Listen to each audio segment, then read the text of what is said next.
Thank you, President. It's interesting rising to this short docs motion. Here we have the Greens and the Nationals seeming to be in the same position. The Nationals and the Liberals are not opposing this motion. We know that the government has supported the forestry industry, forestry workers, forestry communities in recent years with $1.5 billion of financial assistance.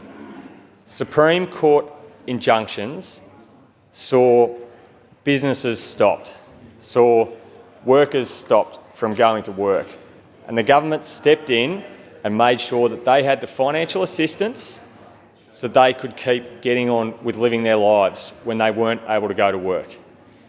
Now, for decades, the Nationals and the Liberals, much like what they've done with coal, much like what they've done with gas, buried their head in the sand and refused to lean in to the conversation. And still, they do the same. They would make it out that there has been no financial support to businesses, to communities, to workers. They do not want to acknowledge what has been delivered.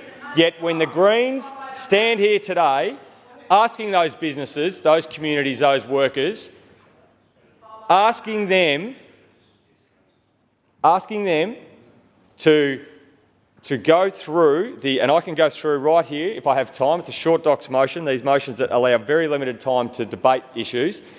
The $1.5 billion, the Nationals and the Liberals don't oppose it. We heard a short contribution from the Greens asking where this $1.5 billion of investment is. When I'm on the ground, I was just in Orbost 2.5 weeks ago, talking with businesses around Orbost. I was at a steel and truss frame manufacturer that has been set up with $500,000 of support from the state government because these investments are setting up sustainable businesses to be here going forward into the next generation.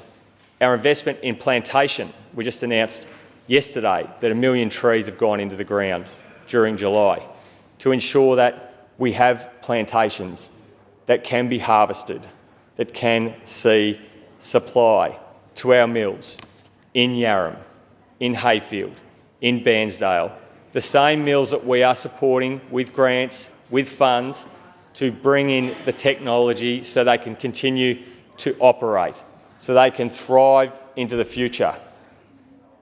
But yet, of course, the Greens want to question this, and the Nationals, I talked about the Green and the Green, both the populist elements of politics before in this place. The Nationals want to say everything is doom and gloom, never look to the future, talk down any positive plan or action going forward. And of course, the Greens just want to shut down everything they possibly can. So, and everything they possibly can. There was $200 million to support community workers and their families, $151.9 million for the Victorian Forestry Plan, $120 million to establish the Gippsland Plantation Investment Program, and as I just said before, 1 million trees went in during July. $193 million for targeted timber industry and worker transition support services, $11 million to facilitate extending timber clean-up operations following the 1920 bushfires, which we know had a massive impact to stocks and supply. And again, the Nationals and Liberals are not willing to acknowledge this. $362 million for future forest and fire management works for forest contractors, $156.8 million to finalise the wind-up of native timber harvesting operations, including the cessation of Vic Forests on 30th of June 2024, and $115.7 million for the Future Forest Program, including the management of over 1.8 million hectares of state forest where timber harvesting will no longer occur.